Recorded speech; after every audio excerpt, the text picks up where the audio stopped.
Et quand on prend Deutéronome chapitre 6, le verset 4 à 7, il est dit, Shema Israël, Adonai, Elohonu, Adonai Ehad. Écoute Israël, Yahweh est. Donc, Elohim du Vétérotestamateur n'est pas trois, n'est pas quatre, n'est pas cinq, c'est l'unique, le véritable créateur.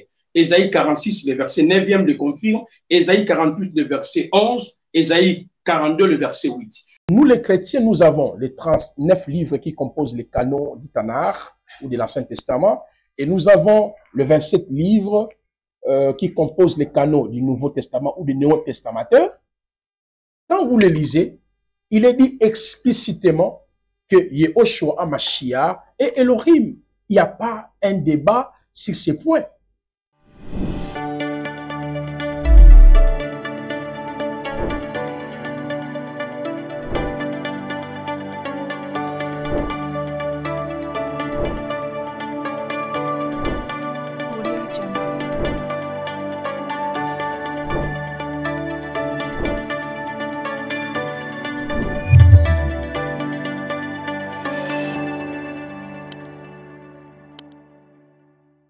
Salam alaikum, Baruch Hashem, Shalom.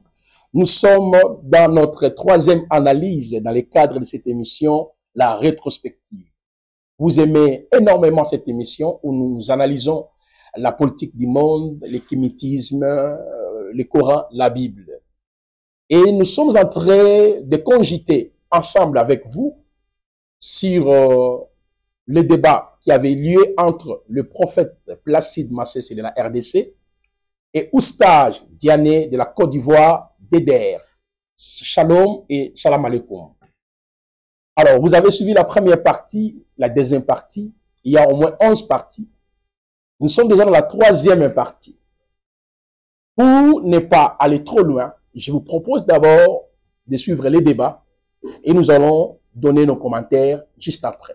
Et quand on prend Deutéronome chapitre 6, le verset 4 à 7, il est dit, Shema Israël, Adonai, Elohonu, Adonai Ehad. Écoute Israël, Yahweh est. Donc, Elohim du Vétérotestamateur n'est pas trois, n'est pas quatre, n'est pas cinq, c'est l'unique, le véritable créateur. Ésaïe 46, le verset 9e le confirme, Ésaïe 48, le verset 11, Ésaïe 42, le verset 8. Donc, prenez le temps de lire tous ces passages qui démontrent que l'unicité d'Elohim, le monothéisme est pire. On prend même Ésaïe 35, le verset 16e, qui confirme justement la doctrine de l'unicité de Yahweh. Nous prenons maintenant le 4 évangiles, le 21 épîtres, Actes des apôtres et Apocalypse. Est-ce que Yehoshua HaMashiach a enseigné la doctrine de la Trinité, la doctrine des trithéistes? Qu'est-ce que Yehoshua HaMashiach a enseigné et ses apôtres? C'est en ces moments-là que nous pouvons appréhender la pensée. Parce que vous avez toujours l'habitude de dire, donne-nous les versets là où Jésus a dit que je suis Dieu. Mais vous ne savez pas même dans la Bible que le mot Elohim est attribué même aux fausses divinités. Le même mot Elohim est attribué aux anges. Le même mot Elohim est attribué aux juges. Le même mot Elohim est attribué à Yehoshua HaMashiach. Le même mot Elohim est attribué au Créateur. Le problème n'est pas au niveau que si Jésus est Dieu. Non, le problème c'est dans quel niveau? De nous expliquer, est-ce que Yehoshua HaMashiach est bel et bien Elohim du Vétérotestamateur?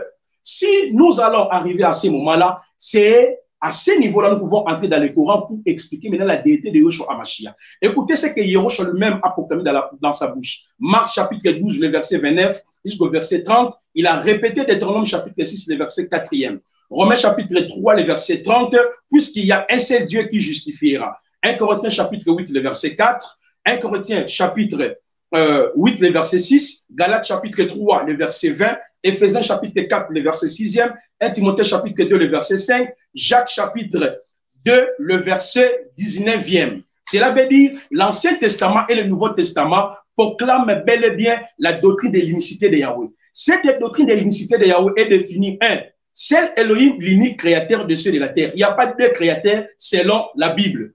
Ancien Testament et le Nouveau Testament. Seul Elohim l'unique qui est le sauveur, le Moshiach. Seul Elohim unique qui répond à la prière. Seul Elohim qui jugera les morts et les vivants. Seul Elohim qui est saint. Seul Elohim qui est sans péché. Seul Elohim qui donne la vie aux morts et aux vivants. Seul Elohim qui pardonne les péchés. Seul Elohim qui détient le pouvoir absolu et universel.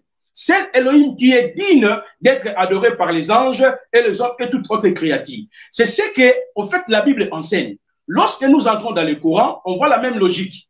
Parce que le Coran enseigne, en fait, la doctrine de l'unicité d'Elohim, le monothéiste pire.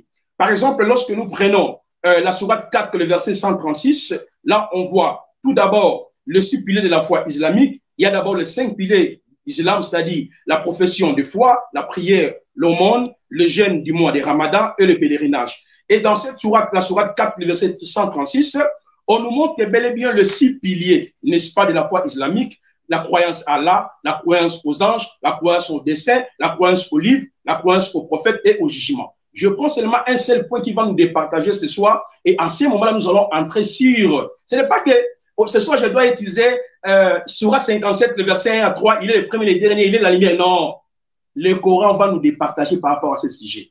Peut-être que tu m'entendais à ce niveau-là, mais vous allez voir que la manière dont nous allons procéder, donc je ne resterai même pas là-bas. Alors, d'après la sourate 4, le verset 146, j'ai dit il y a le pilier de la foi islamique, je prends seulement le seul pilier, l'unicité d'Allah dans sa souveraineté.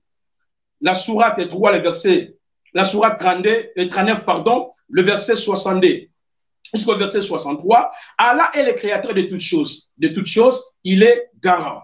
On peut même prendre la sourate 11, le verset 6 à 7, la sourate 3, le verset 26 à 27, qui confirme fort et bien l'unicité d'Allah. Allah est unique et créateur. L'unicité d'Allah dans son adoration. Tout musulman adore l'unique Allah. En dehors d'Allah, il n'y a pas une autre divinité. Nous sommes dans la sourate 6, le verset 120. Nous sommes dans la sourate 16, le verset 136. Nous sommes dans la sourate 21, le verset 25 à 26. Vous voyez, il y a aussi l'unicité d'Allah dans ses noms et dans ses attributs. Nous sommes dans la sourate 7, le verset 188. C'est à Allah qui appartient le nom le plus beau. Invoquez-la par ses noms et laissez ceux qui confondent ces noms, ils seront rétribués par ceux qui l'ont fait. On peut prendre même la sourate 17, le verset 110. On peut même ajouter la sourate 59, le verset 24. Donc, en guise de tout ce que je vais démontrer, on voit clairement qu'il y a Allah s'est révélé dans sa nature étant unique Allah, dans ses attributs, dans son adoration et dans ses titres. Remarquez, maintenant, les attributs d'Allah, selon le Coran, on voit la même corrélation avec les attributs d'Allah, l'Elohim, si vous voulez bien, selon les Tanakh. Exemple, l'unicité d'Allah selon le Coran est définie par ces informations. Celle Allah qui pardonne les péchés, selon le Coran, et selon les Tanakh. Celle Allah qui pardonne les péchés. Allah qui détient le pouvoir de pardonner les péchés. Celle Allah qui écoute ou qui exauce la prière de tous les musulmans. Nous allons présenter les sourates. Celle Allah qui donne la vie aux vivants et aux morts. Celle Allah qui jugera les morts et les vivants. Celle Allah qui est saint. Celle Allah est le premier et le dernier. Celle Allah qui est le sauveur. Celle Allah qui possède les attributs absolus. Parce qu'il y a des attributs dans le Coran où Allah partage ça avec les humains, mais il y a des attributs qui reviennent seulement à Allah lui-même. Seul Allah est le créateur des cieux et de la terre. Seul Allah qui doit être adoré. Donc, en conclusion déjà à ce niveau, avant que nous puissions maintenant entrer dans les détails, à ce niveau, nous voyons une corrélation, à ce niveau, nous voyons une corrélation qui existe entre l'Ancien Testament, qui proclame la doctrine de l'unicité de Yahweh, le Nouveau Testament, qui proclame la doctrine de l'unicité de Yahweh, Jésus-Christ lui-même, Mashiach, l'a proclamé. On voit aussi le Coran proclame la doctrine de l'unicité de Yahweh. On voit le point similaire. Elohim, celle qui pardonne le péché. Allah, celle qui pardonne le péché.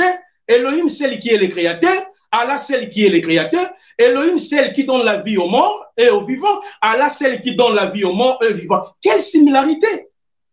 Donc, c'est à ce niveau-là, nous allons voir si Jésus-Christ va répondre à ses attributs. C'est ce qui va confirmer qu'il est Elohim, il est Allah que vous adorez.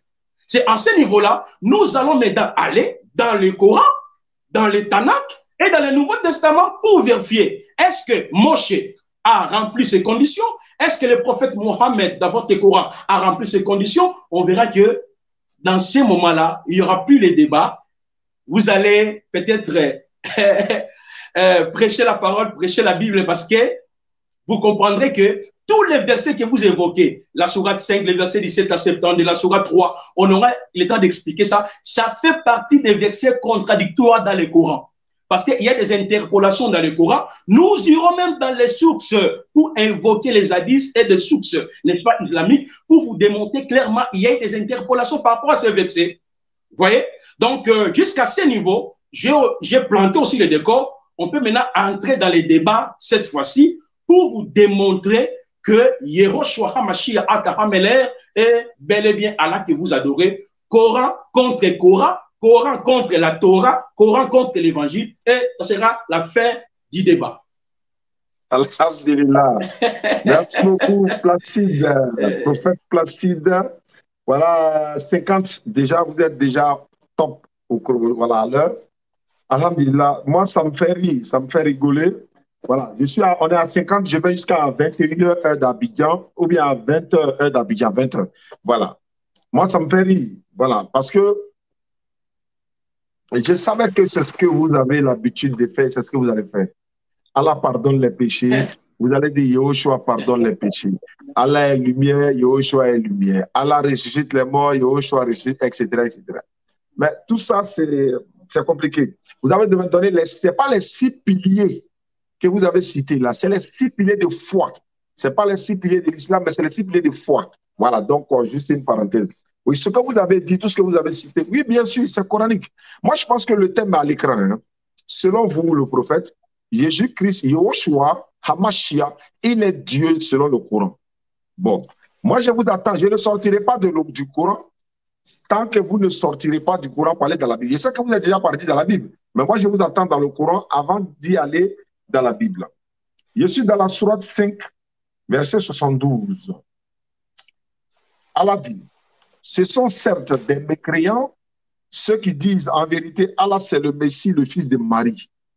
Alors que le Messie, le fils de Marie, lui-même a dit de sa propre bouche. Voilà pourquoi nous on insiste. Hein. Est-ce que Yehoshua a dit dans sa bouche, je suis Dieu? Non. Est-ce qu'il a dit, je suis un ange? Non. Qu'a-t-il dit? Il a dit qu'il a été envoyé. Je présume que chacun de nous est en train de réaliser la grande confusion qui existe dans le chef des musulmans. Le musulman ne croit pas que Jésus-Christ est Dieu. Que dit le Coran, par exemple, au sujet de l'identité de Yehoshua HaMashiach? Jésus n'est pas Dieu. Jésus n'est pas fils de Dieu. Jésus a été envoyé uniquement aux Juifs. Il est né miraculeusement. Il faisait les miracles par la permission d'Allah. Jésus a annoncé Mohammed. Jésus est dans le paradis. Il est rapproché d'Allah. Jésus n'est pas mort à la croix. Jésus est la parole, n'est-ce pas, d'Allah. Jésus, c'est un garçon pur. Et toutes ces allégations que je qualifie fallacieuses ne tiennent pas debout. Pourquoi? Nous, les chrétiens, nous avons les 39 livres qui composent les canons du Tanakh ou de l'Ancien Testament, et nous avons les 27 livres qui composent les canons du Nouveau Testament ou du Nouveau Testamateur. Quand vous les lisez, il est dit explicitement que Yehoshua HaMashiach est Elohim. Il n'y a pas un débat sur ces points. Nous croyons que c'est lui qui a créé toutes choses. Il est venu en chair, il s'appelait Yehoshua HaMashiach. Mais le Coran nous donne une autre idée sur l'identité de Yehoshua HaMashiach. Quand on lit même les épîtres, d'abord les évangiles, il y a Matthieu, Marc, Jean et Luc, il y a le 21 épîtres. Selon le Coran, dans la sourate 3, les apôtres qui ont écrit les 4 évangiles, le 21 épîtres, ce sont les alliés d'Allah. Lisons d'abord cette sourate, la sourate 3, le verset 52. Là, Jésus qui pose la question à ses disciples selon le Coran. Oui, quand Jésus ressentit de l'incrédulité de leur part, il dit, qui sont mes alliés dans la voie d'Allah? Les apôtres disent, nous sommes les alliés d'Allah. Ah bon? Nous croyons à Allah et sois témoin que nous, lui, sommes soumis. Je réitère. Puis, quand Jésus ressentit de l'incrédulité de leur part, il dit, qui sont mes alliés dans la voie d'Allah? Les apôtres disent, nous sommes les alliés d'Allah, nous croyons à Allah et sois témoin que nous, lui, sommes soumis. Waouh! D'après la lecture magistrale de cette sourate, la sourate 3, le verset 52, que ce soit Jésus et les apôtres sont alliés de qui? D'Allah. Que nous disent les apôtres sur Jésus? Et les apôtres ont démontré qu'il est Dieu. Tous les apôtres ont exprimé, ont démontré que Jésus-Christ est bel et bien Elohim du Vétérant testamentaire. Or, selon le Coran, nous avons plusieurs alliés. Exemple, l'ange Gabriel est allié d'Allah, le prophète Mohammed est allié d'Allah, les musulmans sont alliés d'Allah, Isa, Jésus est allié d'Allah, les apôtres de Jésus sont alliés d'Allah. Et selon même le Coran, c'est Allah qui a donné la révélation, l'Injil. Prenez la sourate 5, le verset 48. La sourate 56, le verset 46 nous dit quoi?